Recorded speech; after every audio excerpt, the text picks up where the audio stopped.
OpenAI, Microsoft, Google, Facebook, NVIDIA, and so forth are driving the stock market higher and higher. That's a bubble dynamic on its own. It's being driven by AI. That's not even the application of AI. That's the AI narrative around the stock market. So it's almost as if AI is doing double duty. It's the narrative is creating a stock market bubble, and the reality is priming it for a colossal collapse. So get ready for that. So let me give a very concrete example of that. So the stock market, we saw in March 2020, it fell 30% in 1 month, the quickest crash in history of that magnitude. And what happens in a situation like that? AI produces something called the fallacy of composition. Now, it sounds fancy, but I can explain it in plain English. So I'll give you an example. So you're at a football game, and you don't particularly like your seat, or you can't see as well as you might wish. So you stand up. Well, now you can see fine. You're like, hey, I got a great view. I can see everything. But what happens next? Well, the guy behind you stands up because he wants to see, and the person behind him, she stands up. And next thing you know, the entire stadium's on their feet, and nobody's better off. You're all worse off, actually, because you're standing. So the point is, it's a behavior that benefits an individual in an individual case, but produces adverse detrimental results when taken to a larger scale. That's the fallacy of composition. Now, what does that mean in terms of capital markets? Well, let's say the markets are crashing, and they do, for 100 reasons. We can invent reasons, but it happens all the time. An individual might say, well, I don't know what's going on here. I'm losing a lot of money on paper. I'm going to sell everything, go to cash, go to the sidelines, wait till it's over, and then I'll tiptoe back into the market.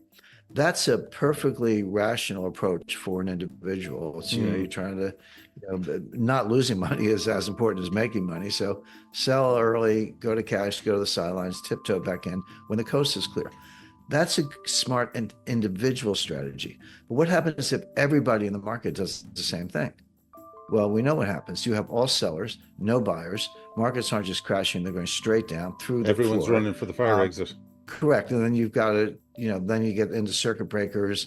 They don't work. People queue up to sell as soon as the circuit breaker's over. It keeps going. And at the end of the day, if it's bad enough, the regulators will not just close the markets. So, for 15 minutes, which is what a circuit breaker does, they'll close the markets, indefinitely. And people say, well, that will never happen. Well, it has happened. The New York Stock Exchange was closed from August to December 1914 at the beginning of World War I. It was closed for 4 days for trading days after 9/11. So apart from weekends and holidays, those things do happen. So there's an example of a behavior that is good for the individual, but disastrous on a large scale. Now, that's not new. Those kinds of panics have been around forever. What is new is that we've harnessed AI to the individual trader in such a way that will be accelerated and amplified. Because AI doesn't have any common sense. And by the way, intelligence is a misnomer. People say no intelligence.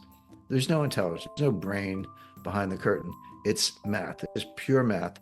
And it's very, very important to understand that.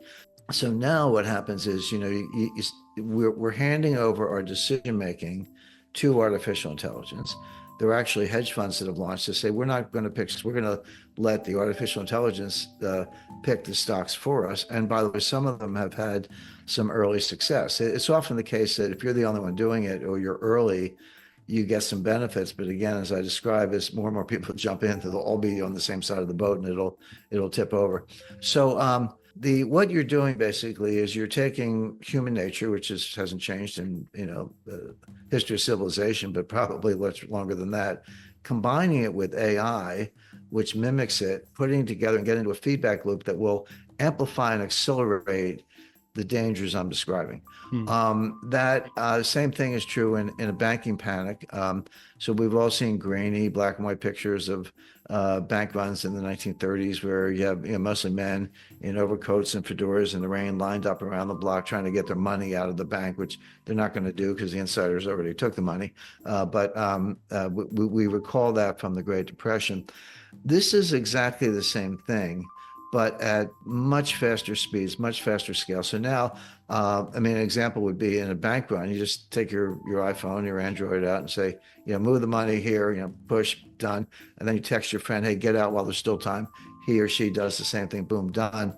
But take it further. So actually a lot of people have built-in instructions, built-in stop losses that will do that behind the curtain. You don't even have to do it yourself. It'll just happen because everyone's programmed.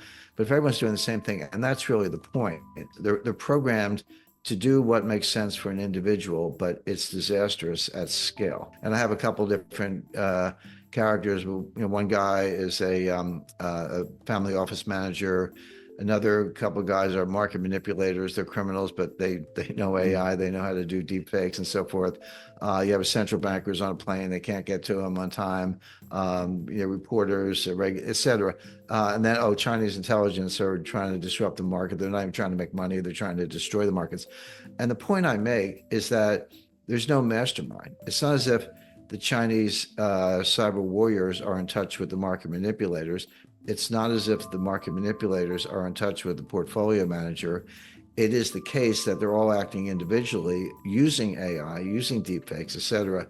And when you combine all these things, it is a very, very volatile and toxic mix. And this could happen very quickly. Well, you can go back 10 or 15 years, and we all lived through that. But I can go back at this point 26 years to 1998. I was the general counsel of long-term capital management, and I witnessed that meltdown from the inside, and I negotiated the bailout.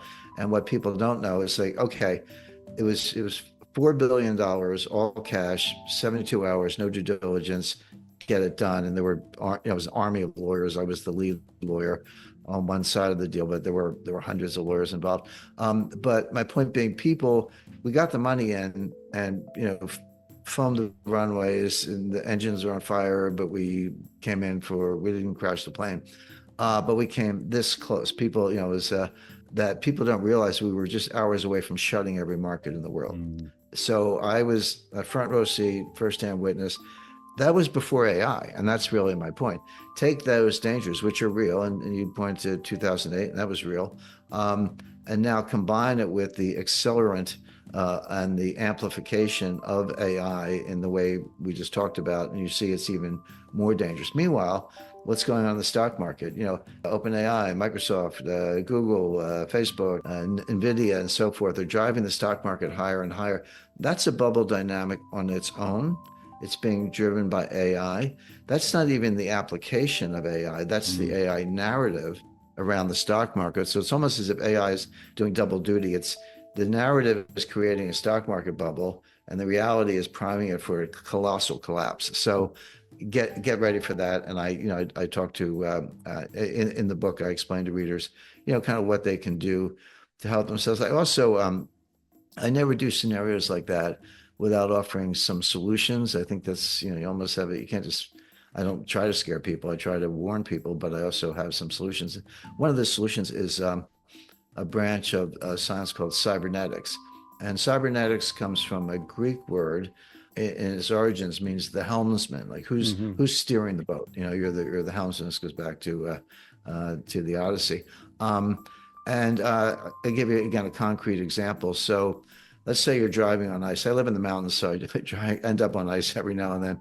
Well, if you slam on the brakes, the car's not going to stop. It's going to keep going, or it's going to spin or go out of control or go off the road.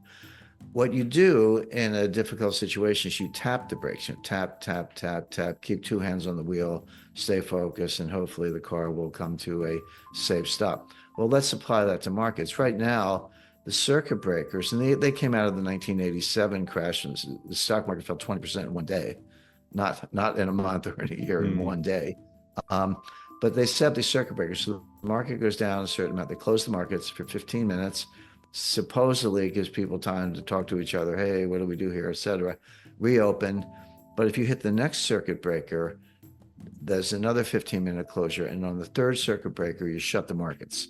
So that's the equivalent of slamming on the brakes. But what about a system that works as follows? You're starting to go down. You're approaching what, at least today, is a circuit breaker. And you say, well, here's what we're going to do. We're going to throttle the sell orders. We're not going to close the markets. But if you put in massive sell orders, which in a panic everyone's doing, we're only going to execute 30% of them, not 100%. Give the buyers a little time to catch up. And then if it gets worse, all right, we're going to throttle it down some more. We're only going to let 10% of the sell orders, be matched with buy orders, et cetera. In other words, you're tapping the brakes instead of slamming the brakes. That's the kind of thing that could give the buyers, a chance to circle back. And, in the old days, when we go back to the 70s, 80s, even as late as the 90s, the New York Stock Exchange had a position, similar to other markets, called the specialist. The specialist was given a privilege, but they had a duty. The privilege was you were the exclusive market maker in a certain stock, and you got to see the back of the book. You saw what was, not just the best bid offer, but everything behind it. The duty was you were supposed to stand up to the market, meaning if there was a wave of sellers, you would be a buyer to kind of equilibrate things. Or if there was a frenzy of buying, you would be a seller to kind of, that's tapping the brakes. That system is long gone. A good friend of mine was director of floor operations at the New York Stock Exchange. He's down on the floor. And I was down there with him one day, and he said, Jim, don't think for a minute there's any liquidity on this floor. There isn't. We make a living, we do our jobs, but there's nothing here that's going to stop a panic from getting out of control. So again, cybernetics, using computing power to mitigate the effect of other computing power is a way to hopefully resolve some of these situations.